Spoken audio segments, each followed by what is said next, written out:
Some remarks in Spanish after I provide remarks in English, and then we'll come back and take your questions. So the news continues to be very good here in Chicago, where we look at our COVID-19 outbreak, where we look at the progress we're making against vaccines. We'll start with some look at data. As always, this data is available on chi.gov/COVID-, and we've updated that spreadsheet and all of the data on it this week. You can make graphs yourself if you want to see what's happening in your zip code, how many cases were diagnosed last week, what vaccinations have been like over time. If you want to get a sense of what's happening by gender, by race, ethnicity, by age across Chicago for cases and vaccinations, that's all available for you to get down to the neighborhood level. But overall, if we look at our community risk matrix, all of our main indicators remain in the moderate or lower risk level. So we're currently averaging 256 new cases per day. Remember, that's still not quite where we want to be. We want to get that number under 200 cases a day, but it's down 17% just from a week ago when we were still over 300 and heading the right way. Our test positivity is at 3.0% test positivity. We have not seen numbers in the 250s or a 3% positivity since late February. So we're doing better than we've done in 3 months, and those have also continued to improve. The number of people hospitalized has been going down. We have currently a little bit under 300 people hospitalized with COVID across Chicago hospitals, and fewer than 15 Chicago residents getting admitted with COVID every day on average, down about 50% just from a week ago. And we have about 100 people, 107 on average, in ICU beds across Chicago hospitals. And you'll see that is actually also starting to get down toward lower risk. So even as we've made these movements toward reopening, we've continued to see improvement in our outbreak, and that's really good news. If we look at the overall graph, you'll see that the cases are continuing to decline. You can see, like I mentioned, we're getting down just to about where we were in February. We're almost down to where we were last summer, and we absolutely can get there if we keep making progress on vaccine. Our case rates are decreasing across all age groups. I did want to note that children, who of course are the least likely to be vaccinated, given that only children 12 years and up are able to be vaccinated, children do now make up our third highest rate of new cases here in Chicago. That's that dark blue line, and we'll post the slides online if you want to take a look. So we're still seeing the most cases when you correct for population, people in their 30s and their 40s, but then followed by kids 0 to 17. But it's not that we're seeing a surge in those children. It's just that vaccination has been working really well to help protect people in the older groups. And our new COVID case rates are still highest among Black Chicagoans, but they are decreasing. That's the purple line, and you can see that rate has been falling. The blue represents Latinx Chicagoans, falling very well, and then green are Asian Chicagoans, red are white Chicagoans. And the way that these case rates are looking is the inverse of how the vaccination rates are looking. So we've had more white and Asian Chicagoans at this point get vaccinated, and we're seeing lower case rates. We've seen in the middle, Latinx Chicagoans getting vaccinated, and we're seeing sort of middle case rates. And then at this point, not as many Black Chicagoans have been vaccinated, and we are seeing the highest case rates among Black Chicagoans. And if we look at this just over the last month by race ethnicity, you see this as well. We've had more than 4,500 COVID cases diagnosed in Black Chicagoans just in the last month. We've had more than 2,700 in Latinx Chicagoans, more than 1,800 in white Chicagoans, and more than 400 in Asian Chicagoans. But you can see that's showing over the month how each week those numbers were going down, and that's what we want to keep seeing. Also, if you look at a map here, you see that on the left, the darker blue represents parts of the city that have the highest case counts right now. You can see we're especially seeing that on the far south side. And then on the right side, the lightest blue represents the areas with the lowest vaccination rates. So you can see that the parts of the city where we're seeing the higher case rates, the dark blue on the left, are where we're seeing the lower vaccination rates, the light blue on the right. And it is those areas with the lowest vaccination rates that we're putting extra efforts in, as we're really working to make sure that we're making vaccine as accessible and convenient as we can for everybody in Chicago, but especially in the lesser vaccinated zip codes. January 17 marked the first day when the first Chicagoans who'd received the COVID-19 vaccine were considered fully vaccinated against the disease. So since January 17, we've had 4,830 COVID-related hospitalizations in Chicago residents. 98% of those hospitalizations were in people who were not fully vaccinated. Similarly, since January 17, we've had 618 COVID-related deaths in Chicago residents. 98% of those deaths were in people who were not fully vaccinated. I can't emphasize enough how well this vaccine is working. Here in Chicago, across the country, and around the world, we've given more than 1.7 billion COVID vaccinations at this point worldwide, not seen new safety concerns emerge, and seen better and better data every week about how effective this vaccine is, especially for preventing severe illness like hospitalization and death. And this is just one graph to show you in our skilled nursing facilities. These are our nursing homes in Chicago that have been by far the hardest hit from COVID. This is showing what cases look like in skilled nursing facilities from September through last week. The orange are COVID cases in patients, and the blue are cases in healthcare workers. And you can see that those red V's are when we came in partnering with pharmacies and did 3 vaccination clinics. And you can see as the first round of vaccination clinics, the second round of vaccination clinics, the third round of vaccination clinics came in, we suddenly saw all of those COVID outbreaks resolve. More than 2/3 of our nursing homes are now considered out of the outbreak. Almost half have not had a case in over a month. And the great majority of cases that we're seeing at this point are in unvaccinated healthcare workers. So the news is really good in our highest risk settings, but it's also really good across the city. Where we look at our Chicago vaccination rates, we have passed some milestones. 50% of Chicagoans of all ages have now received at least a first dose of vaccine, and 40% are fully vaccinated. We do see some disparities by race ethnicity here. 56% of white Chicagoans have gotten that first dose, and 56% of Asian Chicagoans. 42% of Latinx Chicagoans have gotten at least a first dose, and 34% of Black Chicagoans. If we just limit it to adults, we've now crossed the 60% mark. We're at 62% of Chicagoans over 18 have gotten at least a first dose of vaccine. And again, 50% of our adults here in Chicago are fully vaccinated. We're hoping to get to the point where 70% of adults have gotten at least a first dose of vaccine by the 4th of July. That's a national goal that's been set. It's a goal that we've also set here in Chicago. And I'm happy to say, finally, that we've hit the 70% mark for Chicagoans over 65 that have gotten at least a first dose of vaccine. We've been working on that for months. We're still not done. The biggest risk factor for severe illness for COVID is age. And so if you know anybody over 65 who's not yet vaccinated, please, please, please help them get vaccinated. But we're happy to have finally hit that 70% mark. If we look at our 7-day rolling average of first vaccine doses, we're doing between 14 and 15,000 doses of vaccine every day here in Chicago, which is good. If we can maintain that rate, we would expect to hit that 4th of July mark, and we've been pleased. We certainly saw some decrease down from April, but then it steadied.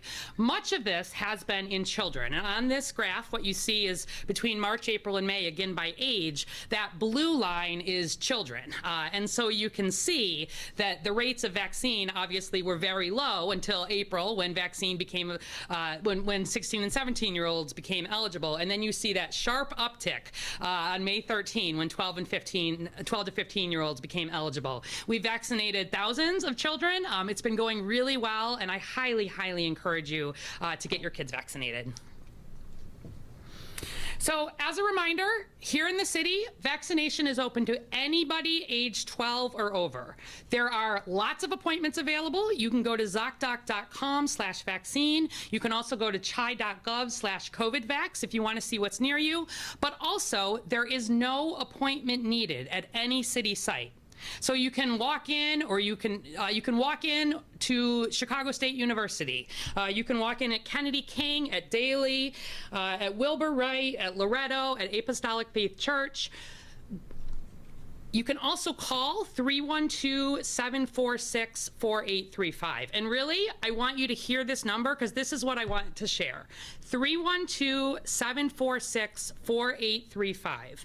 There are about 200 people answering that phone, so there is not a long wait. We are open 7 days a week, and we will handle whatever your problem is related to a vaccine if you're a Chicago resident. You want a particular kind of vaccine. You have a question about your first versus your second dose. You want to know where vaccine is available near your house and when. You want to help with an appointment. You want to make sure there will be interpreter services available. We will get you a vaccine if you call that number. Protect Chicago at Home, we announced last week, was really an expansion of our ability to bring vaccine to our most vulnerable residents with no barriers. So you'll remember we started with homebound Chicago, people who had medical reasons and had difficulty leaving home, and we've been working with Chicago Fire Department, with partners, even with volunteers to bring vaccine to those folks. Last week, we opened that up. We're now calling it just Protect Chicago at Home. Anybody age 65 or older who lives in Chicago, or anybody with a disability or a medical condition that makes it hard for them to travel, call our number. We will book you an appointment and bring you a vaccine to your house. We'll bring Pfizer, we'll bring J&J, we'll make it happen. We had about 264 appointments booked in less than our first week citywide across all regions of the city. Actually the most from both the far south and the near south, which we were pleased to see, and there are plenty of appointments still available. So again, 312-746-4835. No excuses, we will figure out how to get a vaccine for you. Free, available, safe, and absolutely the way to best protect yourself. I just want to highlight our mobile vaccination efforts are continuing. You can see they're really all over the city. On the left, you can see the most recent vaccine events through May 15th, and on the right in green, these are the ones that we have upcoming over this next week. And if you look in detail, you can go to chi.gov/COVIDVax. But in addition to all of the hospitals, clinics, the Chicago sites, the pharmacies that are vaccinating, this week alone, we are doing 48 pop-up events, either with the vaccination station, which is our COVID bus, setting up at the schools, doing things at farmers markets, doing things at churches, doing things at CTA stations, food pantries, really working to bring vaccine to you. So you can go. There's a day-by-day calendar. There's a map. If you really want to come and have the opportunity to get a vaccine in a way that's very convenient in places that folks are going already. And I do just want to give a shout out to some of our churches who have really been stepping up. We know that to reach seniors, church can be a good place to do that. And last Sunday, we were at New Life Covenant Southeast, Fellowship Missionary Baptist Church, Maternity BVM, St. Philomena, St. Francis, and Christian Community Church. And we're doing 50 to 60 or even more vaccinations at each of those sites, which is a really good turnout, especially when a lot of those folks are older. So we're really working to bring vaccine where it's needed. And if you have a group that you've got a list of people who want to get vaccinated, let us know, and we'll work to bring vaccine to your event or your location. Quick update on the city sites. So yesterday, we completed our successful engagement at the United Center. The federal support team left yesterday, and we really want to thank them. We had an initial 8-week plan, and it was so successful, we extended that another 3 weeks, have given more than 287,000 vaccine doses at the United Center, not even including some of the doses that came in for the region around it, and provided translation services to more than 55,000 people who got vaccinated at the United Center. The United Center drive-through remains open for 1 more month until June 24th. I drove through yesterday just to take a look at it. It's fast. You're in and out typically within half an hour. People will answer your questions. You don't have to get out of your car. And we've got both Pfizer and Johnson & Johnson available. Again, free, no insurance or documentation. You can make an appointment on ZocDoc.com/vaccine, but it's not required. You do need to come by car. And starting this weekend, we will be offering free Six Flags tickets available for anyone and their family, up to 5 total, anyone coming for a first or a second vaccine dose at any of the city sites. So that includes the colleges that I mentioned earlier, Chicago State University, et cetera, and at our vaccination station, the Vax Bus. So if you see the Vax Bus, certainly go and get vaccinated, but also please feel free to come pick up some Six Flags tickets. And big thanks to Six Flags and the governor's office for helping to organize that. Our strike teams are still out, meaning that's where we go to higher risk settings. We've got 13 events this week. We're at our HUD low-income housing, HUD senior housing. We're at the community integrated living arrangement housing sites, other supportive facilities, and SRO congregate housing. And thanks to the many, many partners helping make that happen. And then the Vax Bus. It's been one of our most popular things. You can go online and see, but just over these next few days, to give you a sense, we'll be in South Shore tomorrow at the Atlas Senior Center from 10 to 2. We'll be in Englewood on Thursday at the Red Shield Salvation Army from 9 to 1. We'll be in Roseland at Chicago Cred, noon to 4. And then Friday, we'll be in Austin at the North Austin Library, 10 to 2. Please get on social media and tag hashtag Protect Chicago to tell us where to bring the vaccination station next. If you've got an idea where people are gathering, we're looking at that. We're getting a lot of good leads. We want to send this bus where you are and where it's going to be easy for you. So let us know if you've got a good idea, and we'll give you a shout out if we use your idea for the vaccination station. And finally, we're excited to be doing some of our Vax and Relax events. It's Official Barbershop in Englewood on June 5th from 10 to 2 is going to be open. You can get a free haircut or a gift card for a haircut. Josephine's Jet Set Hair Salon on June 12th down in South Shore will be open 10 to 4. They're not doing haircuts on site there, but they're going to provide a voucher or a gift card for all salon services. We're making those Six Flag tickets available there. And again, big thanks to all the neighborhood businesses that have been helping to support and really promote vaccination at their sites.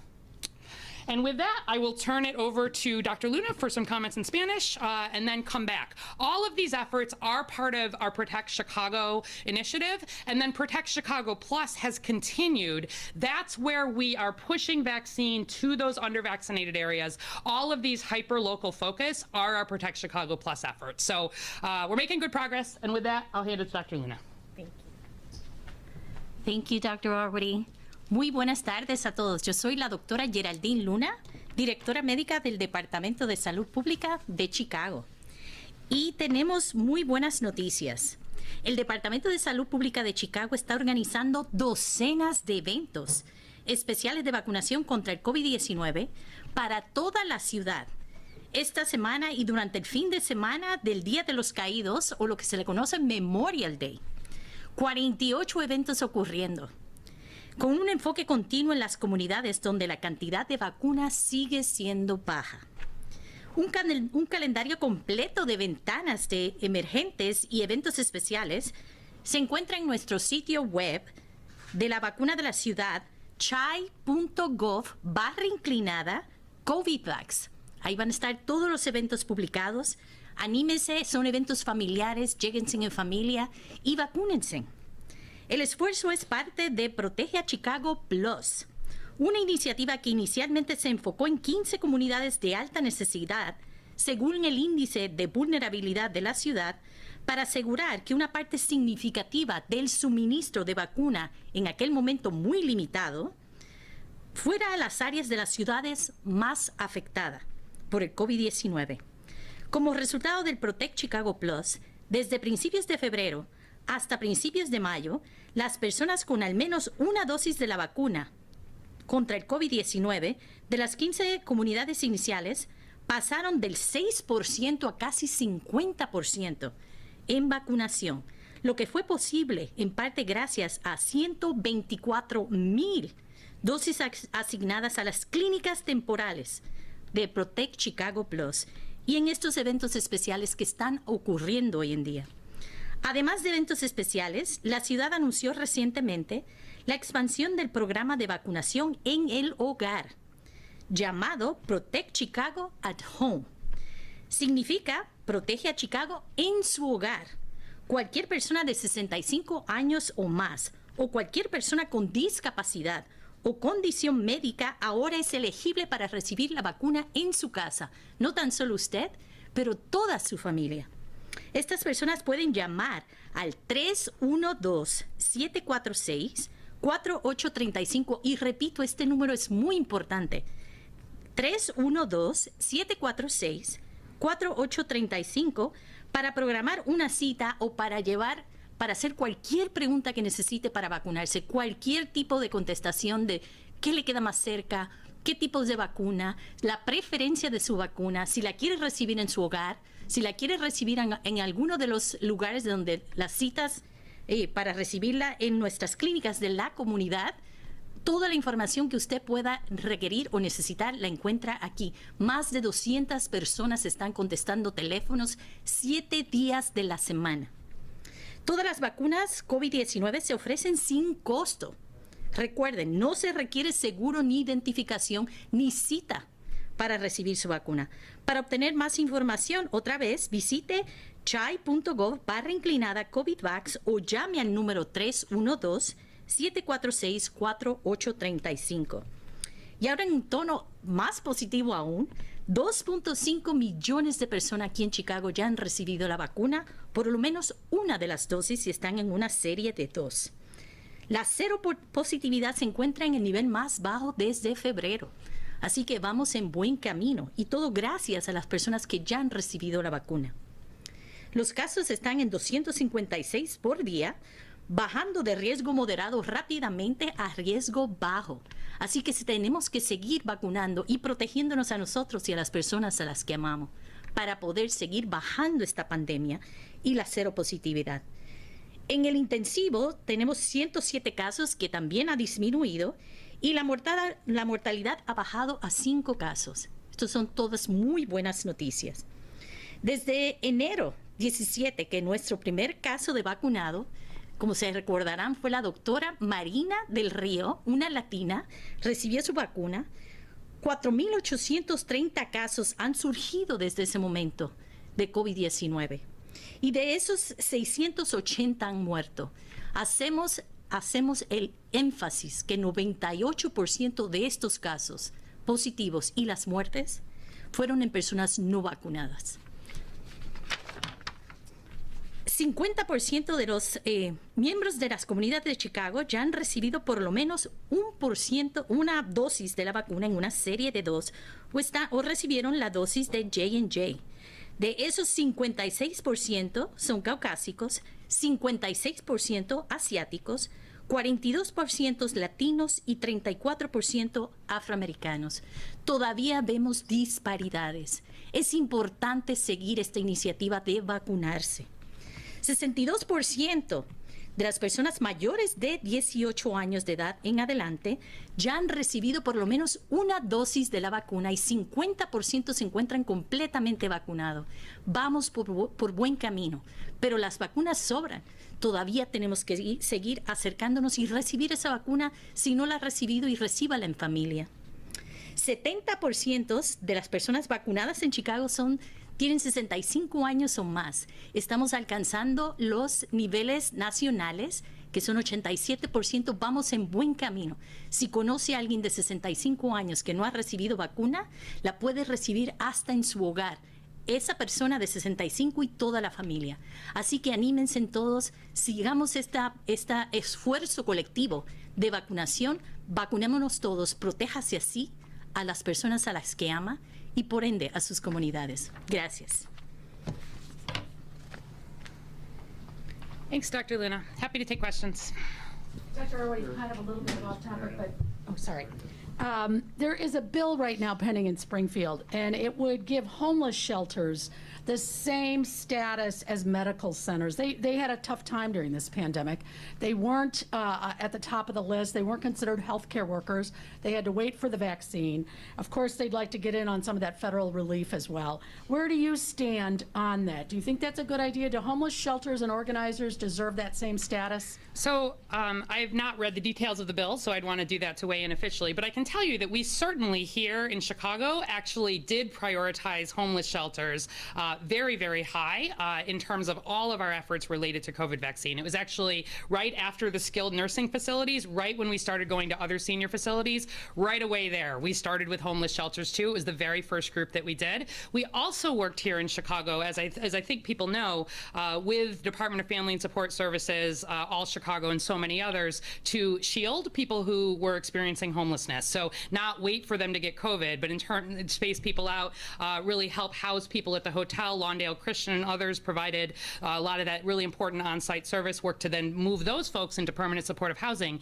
And we've used the opportunity from COVID to actually embed primary care now in homeless shelters. So CDPH used some of the federal COVID funding to fund this kind of work. And so, one thing I would say is that we think it's a best practice to have primary care available in homeless shelters, and then that helps, it's even better than sort of making a status, is actually having that kind of care available. And so it's certainly something we plan to continue to support.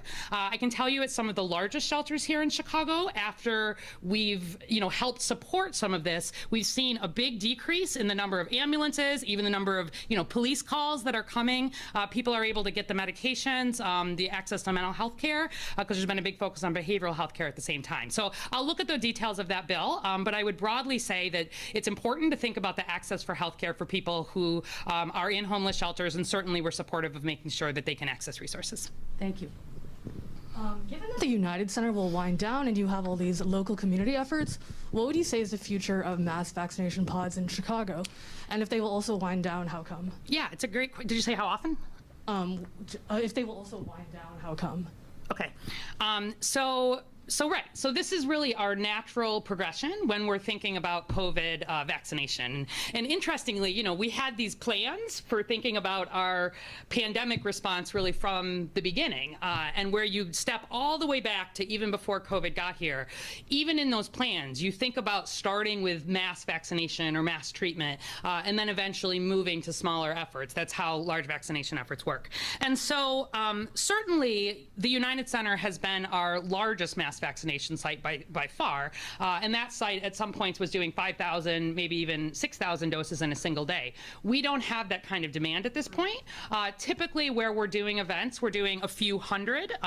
You heard me mention at these churches, when we're doing 50, 60 in a community setting like that, or in our bus, we're very pleased with that. And that means that we don't need to staff up the hundreds of staff it takes to make sure you can efficiently move hundreds of people through a mass vaccination site. So what we'll be doing is transitioning a lot of the staff and the efforts and the vaccine from many of these larger sites to the community sites, like you heard, and then also continuing to support providers. If you think about where you get a flu shot, typically, we're kind of moving into the flu shot stage of this, where it's not, can I find a flu shot? You can get a flu shot at your doctor. You can get a flu shot at your pharmacy. You can get a flu shot through the Chicago Department of Public Health, but you don't go to a site where thousands of people are getting vaccinated. So I do expect that really over the next couple of months, we will be, turning these down and turning them off. We will continue to obviously maintain free and accessible vaccine for everyone, but this is the natural progression and we welcome it. It gets harder every vaccine we work a little bit harder for at this point, but it also means often that we're vaccinating people who perhaps most need it or were a little more hesitant at the beginning. So a little more resources. We won't see the numbers increase quite as much, but as long as they continue to increase, especially in under-vaccinated areas, that's really where the money is. Do you have the exact doses given at the United Center and the racial breakdown? We could provide that to you. The overall doses I know have been in the 180,000 range, give or take. And if you want to follow up with us online, we can get you the racial breakdown. Okay, thank you. Hi. Hi. I'm interested in that risk matrix illustration that you have. Yep. Is the goal to get every matrix into the green column at some point? I'm just wondering what your perspective is on it. Sure. So in this, I'll just pull it up so everybody can see what we're talking about. Really good illustration. Yeah. So because it says controlled transmission. Yeah, exactly. Yeah. So this is really getting at the fact that we are unlikely to eliminate COVID. And so there's been some work around the country to think about what does it mean to be fully controlled from a COVID perspective. And this was our attempt to really put some numbers on that here in Chicago. Ideally, we would be in that green range, but we don't need to get to the green range to be able to be fully open, for example. I would be very happy if we could move everything into that lower risk phase. But even while we're in the lower risk phase, that doesn't mean controlled transmission. That doesn't mean low risk. We use lower. And really this controlled transmission, if we were at a point where we were seeing fewer than 20 cases a day, test positivity less than 2%, fewer than 100 people in the hospital, fewer than 20 people in the ICU, that would be at a point where I would expect that's about as good as we would get from a COVID perspective. So we wanted to set a controlled setting that we could kind of aim for, and it's been part of a larger conversation. And then, if things are all looking good in the summer, of course, we continue to aim for this. But we don't need to be in green to be fully open, and really getting everything to blue is our primary goal at this point. But your expectation is not that we would be in the green column in Chicago. Oh, I'm hopeful we'll get to the green column at some point. I don't know when, but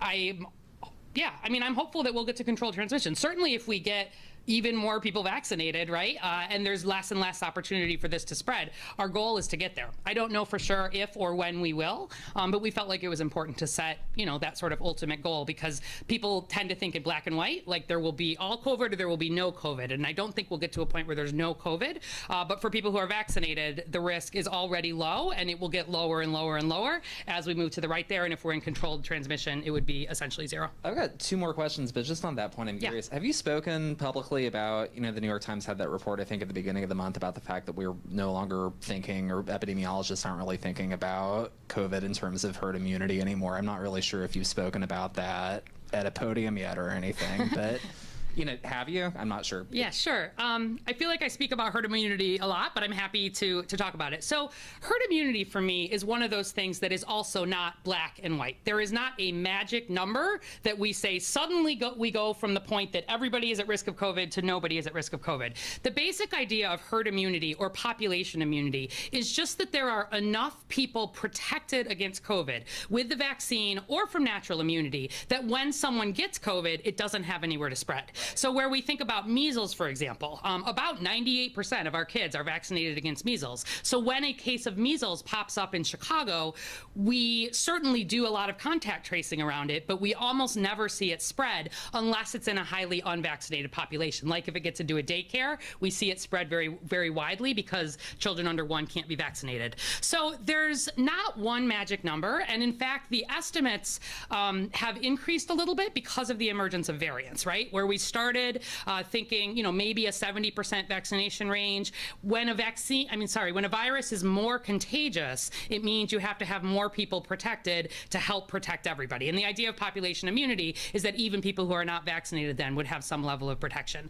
So I think the 70% goal of adults having gotten a first dose by July 4th is a good goal. It's a little bit of a stretch goal for us and for the U.S., but I think it's doable if we keep making progress.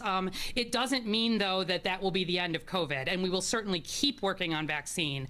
But every single vaccinated person gets us one step closer to the point where we have more protection as a population. Two more, and I'll try to be brief. I'm interested in the 2% positivity there in the green again. Working where I work, I keep track of the zip codes on the Mid-South Side a lot, and the two for Bronzeville and North Comet, and for South Shore, they've been hovering for the last several weeks or months between 4 and 6%. I'm wondering, now that we're going into summer with seasonality and also with natural immunity and with vaccinated immunity, are we going to see these going down? Is there any kind of modeling for what we would expect in these higher positive zip codes, especially ones in black neighborhoods on the South Side and West Side and that kind of thing going forward in Chicago and that kind of thing? Yeah, it's a great question. So I never look at positivity by itself. I always look at positivity along with cases, because you could have a very, a high or a low positivity. You also have to, you can affect the number of cases you diagnose by the amount of testing. So we have seen consistently higher, as you know, positivity, especially on the far south side right now. There are just more cases there. And actually, we've been directing additional testing resources in mobile ways all along. We've done that through COVID, but right now we've been doing that, especially on the south side, because it helps to get more folks vaccinated, helps to kind of stop the spread. I remain very optimistic that we will see these numbers continue to decline. They are decreasing across all race ethnicity groups and all ages, although, as you note, the highest positivity and the highest highest cases and the highest hospitalizations and the highest deaths do remain in heavily Black neighborhoods, and that's where the lowest vaccination rates are. So while we're working to bring more vaccine and decrease those barriers, also working to bring more testing, and that will also help to decrease that positivity, but more importantly, get people diagnosed. And I mean, the last question I've got is still, I mean, the vaccination rates in these two zip codes that I mentioned, but a lot of the predominantly African-American zip codes on the south and west sides are still 20 percentage points lower than places on the north side, even, you know, zip codes in Hyde Park and that kind of thing. I mean, you've outlined some things here, but I mean, is it just going to be a slow, steady chipping at getting more and more, you know, people day by day vaccinated? What's the end goal as far as CDPH is concerned? Yeah. Yeah, absolutely. So, you know, I mentioned that our overarching goal, matching the country's goal, is to try to get to 70% of adults with a first dose by the 4th of July. But there are already some zip codes that are there, and as you note, there are some that are far from there. And so it's not just that goal. You know, we've really, you know, I am more interested in seeing improvement in our highly under-vaccinated areas. That's really our top goal with this equity lens.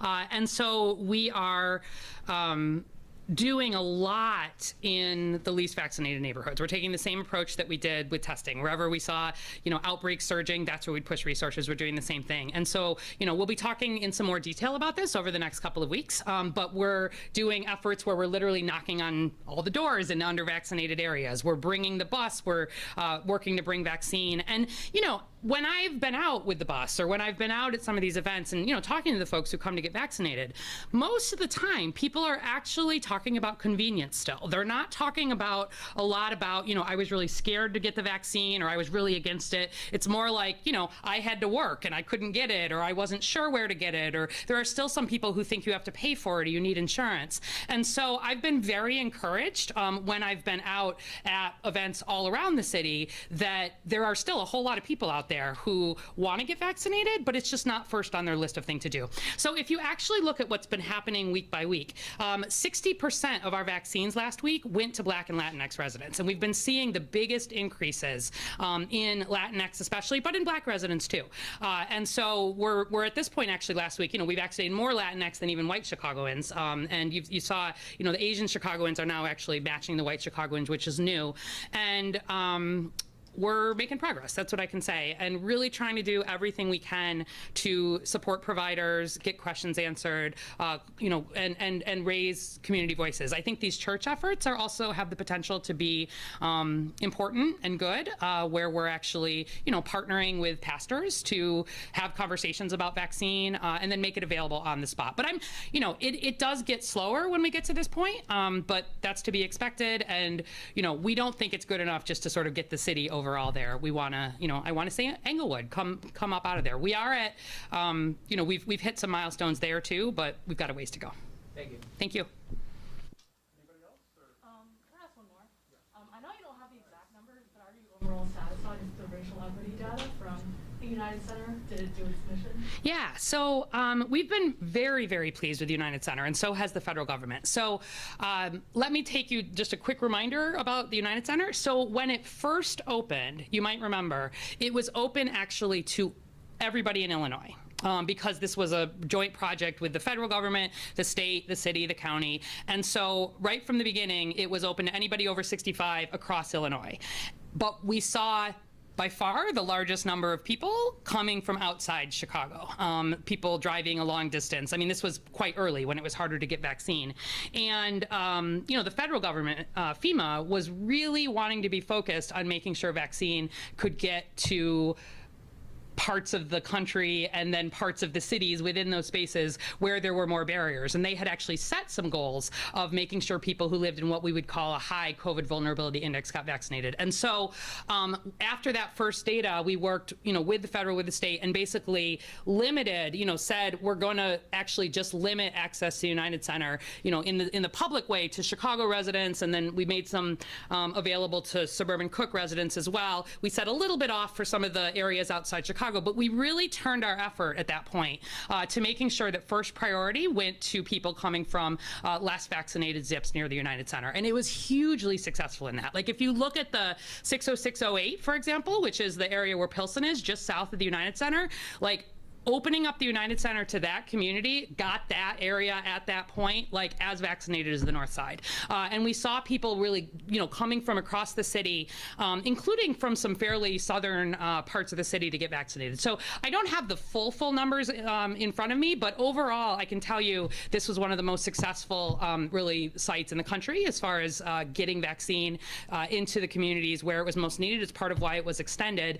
And I think particularly where you peel off some of the suburban and state and really focus on the Chicago work. I think it's been very successful. It's also very good for a lot of the Asian Chicagoans, Chinatown. A lot of folks got vaccinated there too, and we saw a lot of 55,000 language requests. In a lot of ways, is one of the things I'm the most proud about when I look at the work that team has done, because that tells me that it wasn't just the obvious people maybe coming to get vaccinated. That message was getting through across all communities. And when I was there yesterday, even they still had on-site interpreters for 5 or 6 different languages, and really worked hard to make sure people with disabilities, et cetera, we thought about how to make this as accessible as possible. So I think it's been a really good lesson for us in terms of how to do a lot of vaccine efficiently and quickly without giving up on equity. And we'd be happy to follow up with the exact racial breakdown for you.